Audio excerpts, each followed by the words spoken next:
So 2022 has officially kicked off, and around this time of the year, it's always fun to kind of predict which artists we think will make a huge splash in the new year. And you kind of have to consider a few things. You have to consider their skill set, their catalog, and of course their commercial appeal. So today, guys, we'll be taking you through 10 different artists that we think have the potential to blow up, and let us know which artists you think have the potential to make huge waves in 2022 in the comments section. Not only that, but we're also going to be covering a lot of album reviews, album rollouts, and so many other releases this year in 2022. So subscribe if you have not already. And to add on to that, we're also doing weekly live album reactions on our Patreon plan. The link is available in the description below. And it's pretty cool because we do live streams on the weekly where you guys get to come in and bump albums with us. And this week, we're actually doing Cordae's new album, From a Bird's Eye View. So that's available for members of the reaction tier and the crew tier. So if that does interest you, consider checking it out. But and going into this episode, what do you think? Where do you think the future lies for hip hop in terms of this new class that's kind of emerging right now? Oh, it's absolutely exciting, and I think it's because of all the types of different energies that are coming out. I mean, there's kids that are really shaping up the industry right now to have different subgenres. There's kids that are dropping fantastic projects. Like, there's just so much stuff that goes into it that, you know, really allows the genre to push forward. So I'm excited. I mean, these are probably the artists that are going to lead this next generation. Obviously, these are predictions. I mean, you know, at the end of the day, don't have a little crystal ball here in the middle of the studio deciding this, but only I mean, it's going to be cool too, because we're going to be including monthly Spotify listeners for each and every single one of these artists. So when we go back on this video, you know, at a certain point, we'll be able to see, you know, what the growth was and how the career ended up expanding over a 365. But yeah, it's super cool. I'm really happy to be doing this, and you know, all these artists are super talented. So let's get into this. Let's get into it. So there's no particular order, but the first artist we're going to be talking about is SSGKobe, 18-year-old artist from Louisiana who kind of started popping off after releasing music on SoundCloud, and he's being compared to artists such as Juice WRLD, XXXTentacion, and Cowboy, which are a lot of his influences. And I really like SSGKobe because he's made such a buzz, but all he has out right now is like 15 singles and 1 EP. So he doesn't even need an album to actually pop off. And not only that, I think that where his strengths lie are his melodies, which are super addictive, especially if you look at songs like MIA, which got a Cole Bennett directed video, which is pretty cool. And yeah, I just think he has really captivating hooks and is able to come in with this new flavor that's really exciting for a lot of new hip-hop listeners. So why do you think that he deserves to be on the list? Well, I think it's because, like, the automatic hit on the ear, like, you understand what type of sound he's going for. And what's interesting about it is that, you know, he has the ability to write out different productions. Like, I was trying to go through his catalog, and I ended up going through, I believe it was called KOEP in 2021. Yeah. Listen, this was only 6 songs in 21 minutes, but the amount of energy and versatility that was instilled into one EP was super impressive. And I'm also a fan of just, you know, this sort of approach where it's creation mode, you know, like a lot of artists on this list, especially SSG, like, I feel as if there's this rawness to their creation where they're not holding back on certain deliveries and flows, and they're not holding back on the energy. They're going for it, and they're really trying to capture something. So that's why I like SSGKobe. But let's go on to Aaron May. I mean, the comparisons from, you know, J. Cole, I heard some people in blogs, you know, say comparisons of Nas, and, you know, looking at what he's been doing over the course of the past couple of years is super impressive. So Lou, like, just skill alone, I feel as if Aaron May strives, you know, probably better than a lot of people in the industry right now. Do you think he could be this, let's say, next and up-and-coming figure to be able to carry this torch of lyrical substance? And by the way, we didn't mention, but SSGKobe has 1.4 monthly listeners on Spotify, and Aaron May has 1.9 million monthly listeners on Spotify. But speaking on Aaron May, you definitely hear the J. Cole influence right away as soon as you hear him. And I really appreciate this artist because he sounds so ahead of his years when you listen to the way that he's able to articulate in terms of his introspection, his attention to detail to every bar. And I love the way that he rides out these mellow trap beats and these more jazz style productions. And what's cool is that he even does his own production for a lot of his material. So he's someone to really look out for because his vocal performances are very, I would say, dynamic. And yeah, just lyrically, he's really ahead of the pack, I would say. Well, he has an impressive amount of monthly listeners for being independent right now. That's another thing. So, I mean, Chase from 2019 is obviously the place to go. It's Let's Go, especially. Let Go is absolutely fantastic. Yeah, I'm looking at this track list right now. It's stupid. Dreams in Love is fantastic. There's so much going for Aaron May right now that, you know, you could start to see these certain qualities in him that other previous rappers in the genre had. So, example, like, you know, when he was creating Chase, he was super young, and the same thing was like sort of the vibe with Joey Badass at a certain point. Yeah. You get what I'm trying to say? I don't know if it's on 1999 level. No, it's not. No, it's not. But on the Chase level. is a great project. But you see, like, the mentality, though. The mentality behind he seems the like music. he has the vision. You know what I mean? Well, to create great music. Yeah. So Aaron May's a fantastic choice for this. But let's go on to Kenny Mason. This is our number 8 selection on here, and he's from Atlanta, Georgia. 428,000 monthly listeners on Spotify. So this is crazy because I feel as if Kenny Mason takes Atlanta sounds and mixes it with like this type of rock sound that's super uncut. I mean, he was also talking about how Coldplay, Smashing Pumpkins, My Bloody Valentine, and Deftones really influenced his rock sound. So when you were going to Angelic Hood Rat, you know, the original version and Supercut, what were the first things you started to realize about his sound and how he could actually push this new genre forward within Southern rap at that too? Yeah, it's so interesting to hear that he's from Atlanta because he's so unique in terms of the other artists that are emerging out of there right now. And I think that he has a very acrobatic rapping style in the sense that his flows are very scattered and they're very unpredictable. Not only that, but I love the way that he's able to mesh those acrobatic rapping styles with alternative rock, because if you look at a song like Play Ball, he raps over this 90s grunge instrumental, and that's the main selling point for Kenny Mason, is the fact that not only is he going to entice hip-hop fans, but he'll also bring in fans of grunge music, rock music, punk, metal, and so many different genres. So that's why I think he really has a chance of of getting people interested in his music, because he speaks to so many different crowds. So I think he's someone that, even on a technical ability, if you look at a song like Serial with fire. IDK and JID, the wordplay is Crazy. fucking crazy. And yeah, he's just really a lyrical monster. No, he's absolutely crazy. He also produces a bunch of his own stuff too. I'm not sure if you knew that, but yeah, he's absolutely fantastic. Had to include him here, but Couple favorite songs: go for it, yeah. Chevron, Metal Wings, and A+ with Denzel Curry. Just wanted to mention yeah, that. those are all A+ with Denzel Curry is really stupid. But let's go on to SG, our number 7 selection here. 27 years old, from Louisville, Kentucky. 3.3 million monthly listeners right now on Spotify. And I think what's most impressive about his catalog is the amount of features that he's had right now. I mean, the first time I heard of him was on Route 66 by Jack Harlow, and they obviously, share the same hometown. So what's the one thing you get out of SG, and do you think that he could be the one to carry this new trap aesthetic that's emerging? Absolutely. I think that, he is an artist that sounds raw and uncut on pretty much every verse that he spits, and there's always this level of hunger, and I think that he can really dominate in the trap scene because he's signed to Yo Gotti's label, which is really making a big splash right now in the hip-hop scene, and he has the cosigns from Young Thug, from Future, and Lil Baby. And it's funny because he was actually inspired to rap because he saw Lil Baby performing on TV one day, and he's like, fuck, this guy's really making it out, and I could do the same. And it's interesting to see where his career is going and how quickly he's rising up in the ranks. And a couple of songs that I would recommend would be Young Shiners, The Department, and Lick Back Remix. So another thing too is that obviously it was on Real As It Gets off of Lil Baby, and like that was probably the one feature that really popped him off. And what's interesting about SG is that like he has this sort of vicious delivery to him. Yeah. Like it's extremely sinister. Like there's this sort of presence that he brings to a track that adds that extra layer of, like, let's say, energy that you need. But let's go on to our number 6, and it's Mike Dimes. 21 years old, from San Antonio. 2.6 million monthly listeners on Spotify.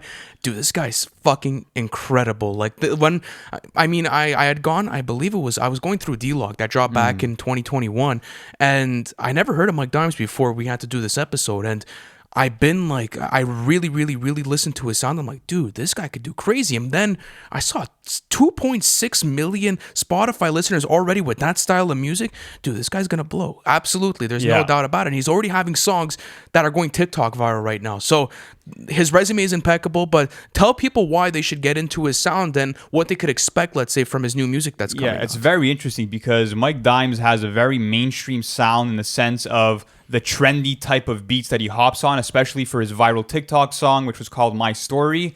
And the difference is that although he has the lyrical, I would say, swagger of someone like A$AP Rocky or Joey Badass, who he's inspired by, he kind of keeps the messages pretty simple and pretty relatable for the audience. So I think that's why it doesn't take too much of a deep listening to actually get into his sound. So I think that's why he's going to see a lot of success. And not only that, but he has a very diverse palette in terms of the sounds that he introduces. Because if you look at a song like Whis, for example, he's rapping over this beautiful violin the whole time, which ends up turning into a more sinister production. So production styles are super diverse. Great rapper, and really has messages that a lot of people could relate to. Yeah, I like what he's doing right now, and I think that he definitely has this position to go into and really take over what he's trying to do. Like when you were listening to his sound, there was so much energy to it. I also I love the types of drum patterns that he's using on a lot of his songs. Like I'm listening to these 808s too, and I'm like, dude, this is gonna be so good with the mainstream. I mean, like this could be played in a lot of different settings too. His music is accessible. That's where I really think he strives. Let's go on to number 5 now. And it's HDAMI, 17 years old, from Las Vegas, Nevada, 1.5 million monthly listeners on Spotify. So, what do you think it is, man? Like, what's the hype behind HDAMI, and like, why do you think he's really gonna push forward? I think he really has a big pull on the youth, to be honest, because he really does have that very youthful voice. He has a very light-sounding voice as well, and the way that he's kind of rapping over what we call plug beats, which is kind of a mix of, let's say, trap and jazz, is very interesting because he sets himself apart from the rest because he's kind of way more melodic, rapping over these futuristic productions. And I think because he has such a sweet and light voice, people are kind of liking that because it's breezy, it's wavy, it's easy to listen to. And yeah, he's been making waves because he's been working with artists like Trippie Redd and been getting a lot of cosigns. And it's funny to know that he's been rapping since the age of 13. Yeah. And I've watched like some old music videos of when he was like 14 or 15. And he kind of had it. It seems like it's a natural talent for him. Like he kind of had the flow and cadence, on deck from the beginning. So it's going to be cool to see him emerge. Oh, I'm really happy to see him come through and, deliver really good stuff because his 2021 release Epiphany had 2 songs with over 20 million streams. Look in the Mirror, which is at 24 million right now at the time of this recording, is about to hit 25. And then Reparations, which is at 34 right now, about to hit 35. And he already has a Lyrical Lemonade co-sign with Baby Santana. So it's interesting to see the way he's going to come through and really influence this new generation. And he's super young. He has a lot of time to get started. A lot of his songs are only like 2 minutes, which is pretty interesting. It's optimized too. But it's cool because all it does is it makes you go into the track and just pick up on the vibe, listen to what kind of melodies he's bringing on, and that's pretty much it. He has some cool wordplay here and there too. Nothing too crazy lyrical, but it's still interesting to see where his career could go. But let's now go on to our number 4 pick. And actually, well, there is no order for this. It's just the 4th last one that we're going to be doing.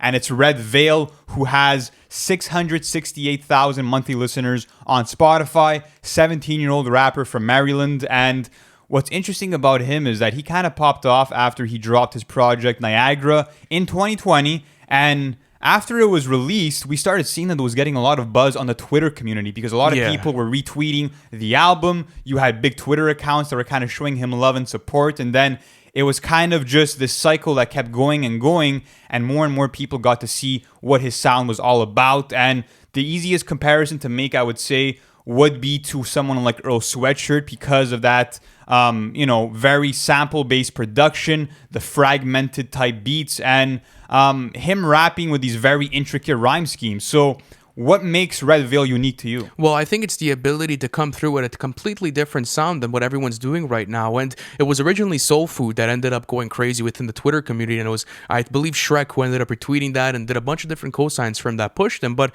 I think what's so interesting about redveil is he's building up a serious cult fan base right now. Like I see a lot of people dropping his name and right now in like their most anticipated albums that drop in 2022. And what was interesting too is that he just came out on Twitter and said that he will be dropping another body of work this year. So he told everyone, add me to the list and add me to the anticipated list. But yeah, I think everyone has to be able to gravitate towards this sound because not only that, he has, I believe it's Weight that has 9.6 million streams on Spotify right now. And I believe the other was Campbell with 4.6. For that type of aesthetic, I mean, it's kind of hard to put up those numbers. You get what I'm trying to say? Especially like so young and so fresh to the scene. So I think the sound is contagious. People are already starting to gravitate towards his sound. But let's go on to SoFaygo at our number 3 selection. I mean, as Lou said, none of this is in order. 20 years old right now from Grand Rapids, Michigan.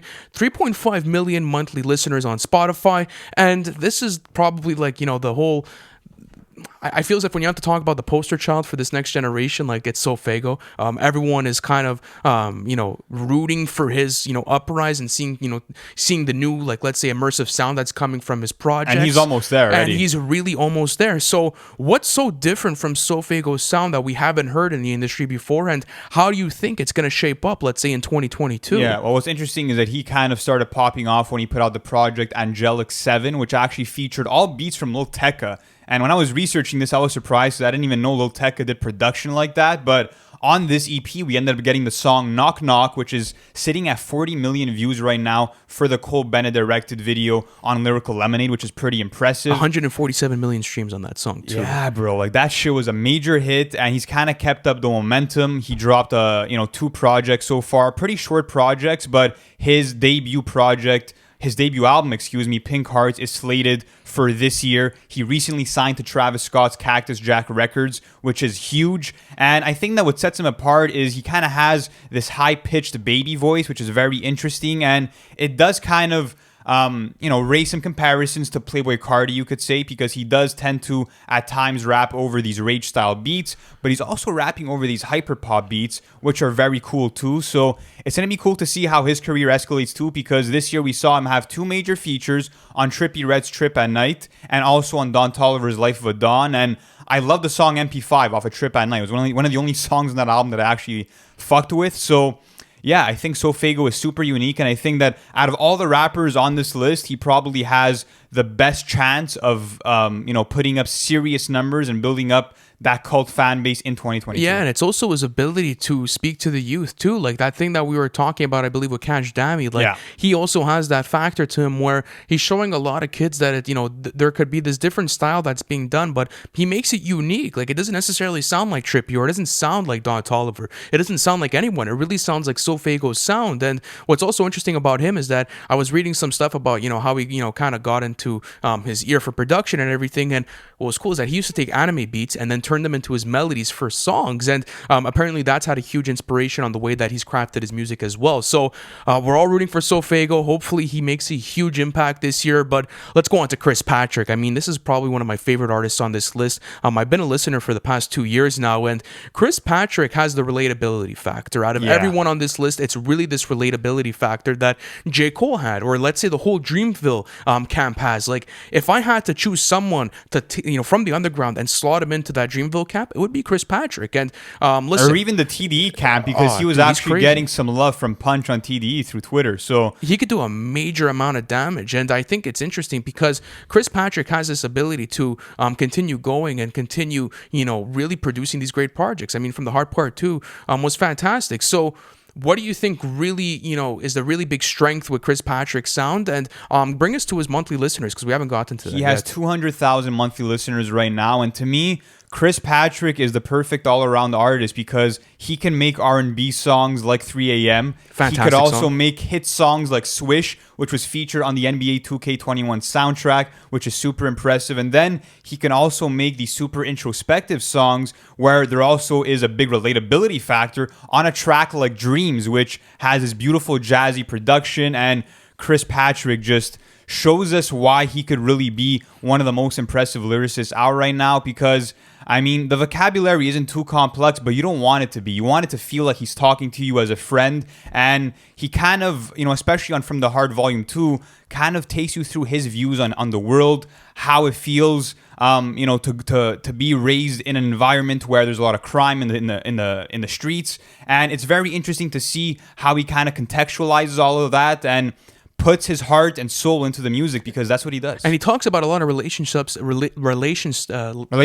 relationship stuff too, but not only with a girl, but like, you know, his stuff with, let's say, his friends or people that are around him. Like, that's what's nice about it too. And what he's doing with CXR in New Jersey right now is absolutely massive. We know the camp and, you know, Colin as well. Like, shout out to them because they're doing massive stuff and really they have something major going on right now. It's going to be fantastic to see the way, you know, Chris Patrick goes forward with his career. Also typical shit with Deontay Hitchcock. Like, that was fantastic. What's your favorite song of his? What would you say? Probably Typical Shit. Like, I'm not, like, that was really the song where I was like, fuck, okay, like, he has the ability to strive. Peace of Mind is really good too. Peace of Mind is absolutely fantastic. But let's go on to our last pick here, and it's actually Yeat. What do you think it is with Yeat that really sets him apart from everyone? And like, dude, this guy's blowing. I don't even care. Like, you could like his sound or not. This guy's blowing this year. This is maybe the most controversial one just because I feel like people are on the fence with Yeat, but it's pretty interesting to tap into this guy's music because if you look at the song that actually made him blow up, which is called, hold on a second. Honestly, I'm not familiar with his catalog, so I gotta bring it up right here. It's called Get Busy. And this went viral because there's a part in the song where he raps, "This song already turned, but here's a bell." And there's this random bell sound that just stays and lingers for the rest of the track. And that kind of became viral. It made Drake actually make some memes of it on his IG story. And funny enough, Drake co-signed him. He even invited him to one of his parties. So he's getting major looks from Drake, Trippie Redd, Lil Yachty, and so many other artists that are fucking with his sound. And the way to describe it is he's kind of taking the rage aesthetic, that EDM, chiptune synths that Playboi Carti had in a whole lot of Red, taking that whole sound and rapping over with these very inaudible, I would say, deliveries. And yeah, he also has like this monotone flow that kind of works for him too. I'm not sure if you ever noticed that. Like, I listened to a couple of his tracks and I'm like, you know, it's not for me. I'm going to say it right now. It's not for me, but like, this guy is going to make it somehow. I swear to God. Bro, like, his next album is going to feature Lil Uzi and Young Thug, apparently. Really? And it's supposed to be dropping in January 2022. I'm telling you, like, there's just this feeling around Yeat that's going to get him to the next level, and it's actually fucking sick. I mean, I'm not a big fan of his sound. Like, it's obviously going to take me time, and I'm going to want to see the way he progresses with it, but I mean, listen, he's doing his thing. He's getting these major cosigns. How many monthly listeners does he have on Spotify? He has 1.8 million monthly listeners on Spotify. You see, bro? His influences, surprisingly enough, are T-Pain, which I kind of hear with the auto-tune, I guess. And then Young Thug and Future, of course, which you could kind of make that very clear by listening to his music. But yeah, Yeat is definitely an interesting artist. I think that he has the serious potential to blow up because he's getting these major looks and because he's getting a lot of these songs to go viral on TikTok. And that's kind of the recurring theme that we're seeing with a lot of these artists that are on this list. And in general, a lot of the artists that are emerging right now is that when you have a song that ends up being a very popular TikTok sound, that's all you need to go to the fucking moon, bro. Oh, absolutely. Get a couple of those, and I mean, you could buy your mama a house. But listen, guys, thank you so much for watching this episode. I mean, we always try to include some diversity in it. So artists that me and Lou might not be familiar with, but that we see the potential behind. And, you know, let us know if we missed anyone. You know, drop them in the comments section. We always like talking to you guys. And as Lou said, we have a major live album reaction that's going down this Friday. You guys can access all of that in the link in the description to our Patreon. Thank you so much for watching this, and we'll catch you on the next one. Thanks for watching the full video, and if you're new to NFR, be sure to hit that subscribe button as we'll be keeping you guys updated with the latest album releases in terms of update videos, album reviews, and our own original series on the weekly. And we also have our Patreon plan available in the description below where you can access weekly bonus content and also access to our Discord. So be sure to check out all of that, and we'll catch you in the next one.